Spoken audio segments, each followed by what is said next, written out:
আসসালামু আলাইকুম সুপ্রিয় শিক্ষার্থী, শিক্ষক ও অভিভাবকবৃন্দ। রিজুস এডুকেয়ার বিডি চ্যানেলের পক্ষ থেকে আবারও জানাই শুভেচ্ছা ও স্বাগতম। ধারাবাহিক ভিডিওগুলোতে 2024 সালের বার্ষিক পরীক্ষায় যে সিলেবাস, প্রশ্ন পদ্ধতি ও নম্বর বিভাজন থাকবে সে বিষয়ে আলোচনা করছিলাম। তো এরই ধারাবাহিকতায় আজকে আরেকটি বিষয়ের সিলেবাস, প্রশ্ন পদ্ধতি ও নম্বর বিভাজন নিয়ে হাজির হলাম। এটি হলো ষষ্ঠ শ্রেণীর শিল্প ও সংস্কৃতি সাবজেক্ট। ষষ্ঠ শ্রেণীর শিল্প ও সংস্কৃতি সাবজেক্টের বার্ষিক পরীক্ষায় 2024 সালের ফাইনাল পরীক্ষায় যে সিলেবাস, প্রশ্ন পদ্ধতি ও নম্বর বিভাজন থাকবে সেই বিষয়ে এই ভিডিওতে আলোচনা করব। এভাবে ধারাবাহিকভাবে নিয়মিত ভিডিও পাওয়ার জন্য অবশ্যই চ্যানেলটিকে লাইক দিয়ে সাবস্ক্রাইব করে রাখুন, কারণ পরবর্তী ভিডিওগুলোতে এরকম বিভিন্ন বিষয়ের সিলেবাস, প্রশ্ন, নম্বর বিভাজন পদ্ধতি এবং মডেল প্রশ্ন নিয়ে আলোচনা করা হবে। তাই সাবস্ক্রাইব করা না থাকলে কিন্তু ভিডিওগুলো পেতে কষ্ট হবে, আর সাবস্ক্রাইব করা থাকলে দ্রুতই পাওয়া যাবে।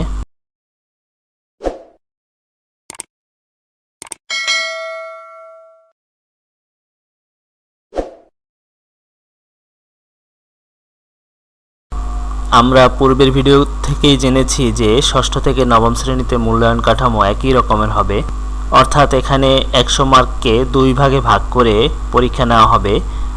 এখানে 70% মার্কস নেওয়া হবে লিখিত পরীক্ষায়, যেটা বছরের শেষে আমরা ফাইনাল পরীক্ষা বলে থাকি, সেখান থেকে। আর বাকি 30% মার্কস নেওয়া হবে বিদ্যালয় চলাকালীন যে ধারাবাহিক মূল্যায়ন বা যেটাকে শিক্ষণকালীন মূল্যায়ন বলা হয় বা অ্যাসাইনমেন্ট জাতীয় কাজ বলা হয় সেখান থেকে। তো এই শিল্প সংস্কৃতি বিষয়টিও এর ব্যতিক্রম নয়। এখানেও 30% নাম্বার নেওয়া হবে শিক্ষণকালীন মূল্যায়ন থেকে এবং 70% নেওয়া হবে লিখিত সামষ্টিক মূল্যায়ন থেকে। আসুন আমরা প্রথমেই জেনে নেই ষষ্ঠ শ্রেণীর শিল্প সংস্কৃতি বিষয়ের সিলেবাস সম্পর্কে, অর্থাৎ সিলেবাসের কোন কোন টপিকসের উপরে বা কোন কোন চ্যাপ্টারের উপরে পরীক্ষা হবে বা কোন কোন অধ্যায় বা চ্যাপ্টার থেকে প্রশ্ন করা হবে সে বিষয়ে। 2024 সালের ষষ্ঠ শ্রেণীর বার্ষিক পরীক্ষায় শিল্প সংস্কৃতি বিষয়ে 4টি টপিকসের উপরে, 4টি অভিজ্ঞতার উপরে প্রশ্ন করা হবে। 1 নম্বরে স্বাধীনতা তুমি, 2 নম্বরে হচ্ছে নব আনন্দে জাগো, 3 নম্বরে হচ্ছে আমার আত্মীয় এবং 4 নম্বরে হলো বৃষ্টির ধারায় বর্ষা আসে। তো আমরা 4টি অধ্যায়ের নাম জানলাম, কিন্তু এখানে আরেকটি বিষয় খুবই গুরুত্বপূর্ণ, সেটা হলো বার্ষিক পরীক্ষায় যে প্রশ্ন করা হবে সে প্রশ্নের আবার 2টি অংশ থাকবে, একটা হলো তত্ত্বীয় আর একটা হলো ব্যবহারিক। তত্ত্বীয় বলতে আমরা বুঝি যে প্রশ্নের উত্তরগুলো শিক্ষার্থীদের সরাসরি উত্তরপত্র বা খাতায় লিখতে হবে। আর ব্যবহারিক যেটা হলো ইংরেজি প্র্যাকটিক্যাল শব্দের বাংলা, যেটা হলো হাতে কলমের মাধ্যমে সিলেবাসের এই টপিকসের বিষয়ে শিক্ষার্থীদের জ্ঞান যাচাই বা পর্যালোচনা করা হবে।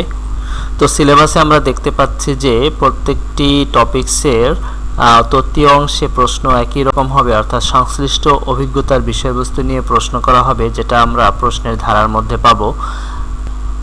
আর ব্যবহারিক অংশ হচ্ছে এক এক চ্যাপ্টারে ব্যবহারিক এক এক রকমের হবে, যেটা আমি এখানে লিখে দিয়েছি যে স্বাধীনতা তুমি এই টপিকসের ব্যবহারিকে মুক্তিযুদ্ধ ও স্বাধীনতা দিবসের আলোকে নাচ, গান, কবিতা, ছড়া, লেখা, আবৃত্তি ইত্যাদির যে কোনো একটি করবে, অথবা একাধিকও করতে পারে, সেটা শিক্ষকের ইচ্ছার উপরে নির্ভর করে তিনি কয়টি টপিকসের উপরে শিক্ষার্থীদের ব্যবহারিক নেবেন। তারপরে নব আনন্দে জাগো এই চ্যাপ্টারের ব্যবহারিক নেওয়ার জন্য তিনি গ্রীষ্মকালের দৃশ্য, পহেলা বৈশাখ উপলক্ষে নাচ, গান, কবিতা, ছড়া, লেখা, আবৃত্তি ইত্যাদি করাবেন।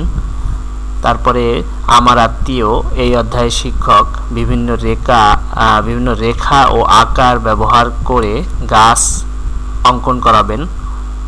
এবং 4 নম্বরে যে অধ্যায়টি রয়েছে বৃষ্টির ধারায় বর্ষা আসে, এই অধ্যায়ে শিক্ষক বর্ষা প্রকৃতির ছবি আঁকাবেন শিক্ষার্থীদেরকে এবং বর্ষার গান, কবিতা আবৃত্তি এবং পছন্দের গানের সাথে নাচের মুদ্রা ইত্যাদি শিক্ষার্থীদের দিয়ে করাবেন এবং শিক্ষার্থীরা এইসব বিষয়ের উপর পারফরমেন্স করার মাধ্যমে ব্যবহারিক পরীক্ষা দিবে। তো তত্ত্বীয় ও ব্যবহারিক উভয় অংশেরই প্রশ্নের ধারা ও মানবন্টন নিয়ে এই ভিডিওতে আলোচনা করব। তার আগে এখনও যারা চ্যানেলটিকে সাবস্ক্রাইব করেননি দয়া করে দ্রুত চ্যানেলটিকে সাবস্ক্রাইব করে নিন।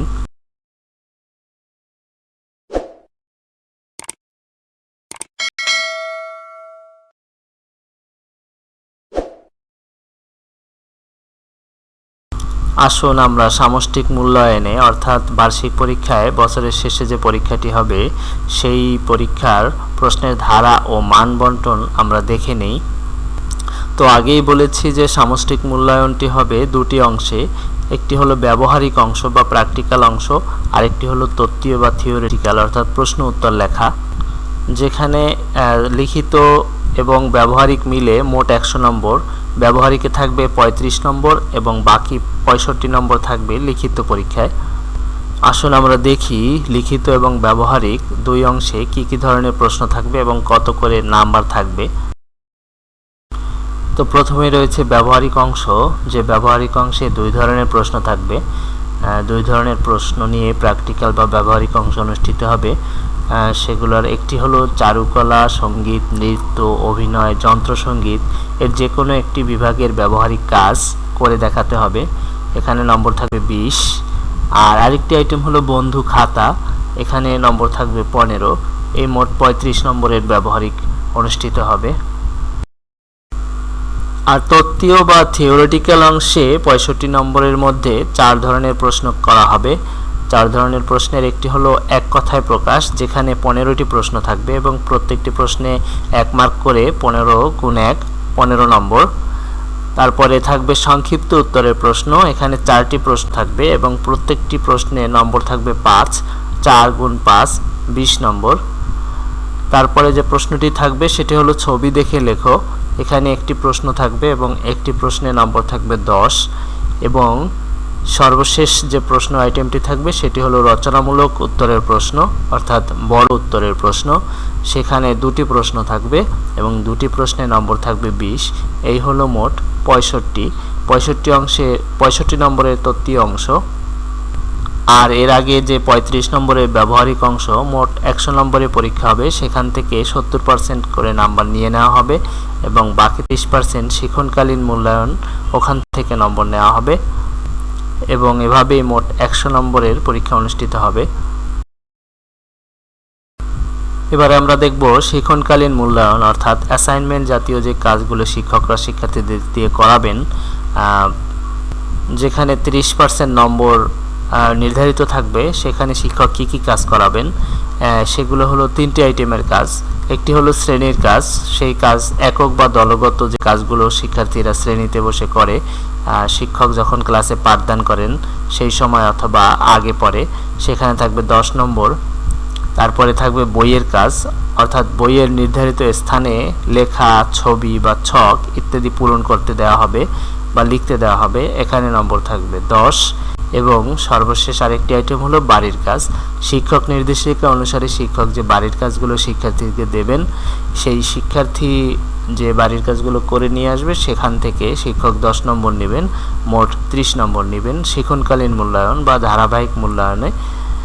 এভাবে 30% নম্বর কাউন্ট করা হবে 3টি প্রশ্নে 30। আশা করি সকলে সিলেবাসের টপিকস এবং প্রশ্ন ধারা মানবন্টন বুঝতে পেরেছেন।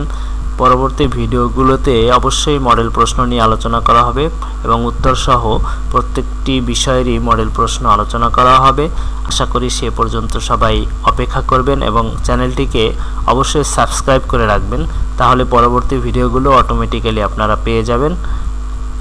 সকলকে শুভেচ্ছা জানিয়ে তাহলে আজকের ভিডিও এখানেই শেষ করছি। আল্লাহ হাফেজ।